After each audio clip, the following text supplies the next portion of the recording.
Really cool experience today. Mr. Appling, Mr. Jason Appling, we'll get to know him in just a second. I'm honored to introduce him. We are colleagues from Collinsville. Anybody heard of Collinsville High School? Yes.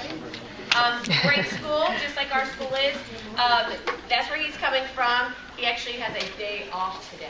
I don't know, he gave us his day off. Well, he should be out enjoying life, relaxing. He's coming to talk with us, so super excited to have him. I always describe Mr. Appling, he's the teacher that as a student, he would be a teacher that I wish I had had. He's the kind of teacher that I wish I had great teachers, but he was one that I'm sad I didn't get to have as a teacher. And if I had students at his school right now, there's no doubt I would put him in his class. He's an amazing teacher. He has such a heart, not only for the students, but just for making learning fun and kind of connecting students. So I know hopefully all of you have that kind of a teacher in your life, and I want you to know that's the kind of teacher he is. No bigger honor than to introduce him. He's going to talk to you about a little bit about himself, a little bit about his book, books, multiple, and the whole series, and he's actually going to read to you a little bit from it, and I love it because when I read his book, that's exactly how I heard it being read, his voice coming through with all of it, and it's even better when he reads it out loud to you. Super fantastic. So yeah, without further ado, oh, and at the end, you will get to ask questions. So as he comes up with stuff, if you think of something, he's an open book. He'll let you ask anything at the end. So save it and ask at the end. All right, y'all, come him to the podium.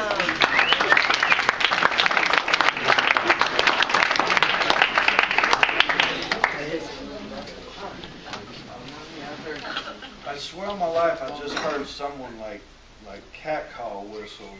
I'm old. And I'm flattered at the same time, Sugar. That means a lot. It means a lot. Thank you.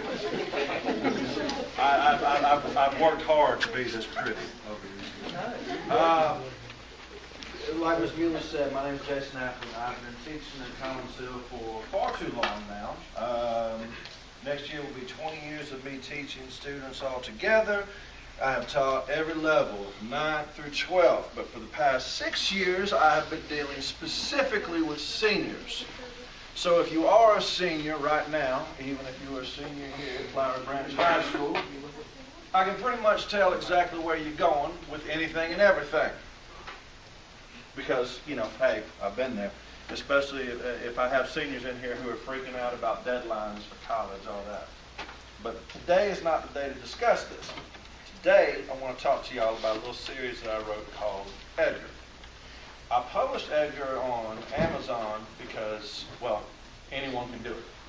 If you write it, you type it up, you put it up there, it suddenly becomes a real thing, a real book, and people can give you real money for doing so. I am 4,000 words short of completing the series. When I do, I will put it in one big old book. You're looking at about 240 pages when it's done. However, if you prefer the one at a time method, look how skinny that thing is. Some people just don't like to read. I did not like to read when I was in high school because when people would tell me to read something, it looked a lot like this. Here, teenage zit-faced app, read this. And I was like, why? And of course, my great response was, because I said so. Here's your worksheet, fill it out too. What was I to do with this? And they would give me books that was like this thick. I could knock somebody out with that in the street. This is non-threatening. You can't knock anybody out with this. It's good. Reads quickly too. I've had people who told me, I hate to read. I'm like, all right, borrow this for a second. And they read it, they get done with it maybe about a couple hours. Pretty quick. And then they come back with silly questions regarding it because of the content. What the book is about, it is about a zombie named Edgar who, actually it's the zombie apocalypse told through the eyes of the zombie. We never get that side. All we get is quote-unquote humanity trying to run around and save itself from these horrible, horrible little creatures. Now, I got the idea when my wife and I were sitting around watching The Walking Dead. I haven't watched The Walking Dead in some considerable time because, quite frankly, the storyline has got a little old. Oh, yeah. Huh? Is it? Okay. I will take your word for it, child. But I remember watching one episode in particular when pseudo redneck and emo haircut Daryl is running down a hallway, and there's a zombie that is nowhere near him. Like, he could run and sit down and have breakfast, and that zombie would still appear nowhere near him. But he sees the zombie, and so he darts over to the other side and kills that zombie, like, boom, like one right in his temple, and the zombie drops. And I was like, what? No. So I paused it. I looked at my wife, and I said, that's so unnecessary. I said, that zombie could have just wanted some pizza. We don't know. So, hence, I turned it into an entire series about a zombie on the hunt for some pizza.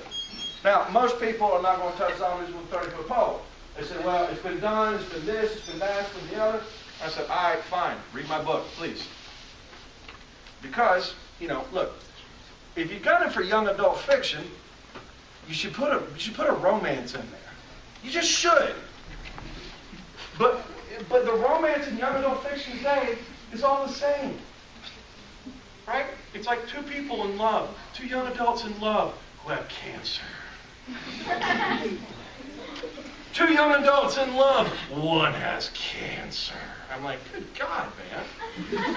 How many cancer stories do we need here? So, I went zombies. I was like,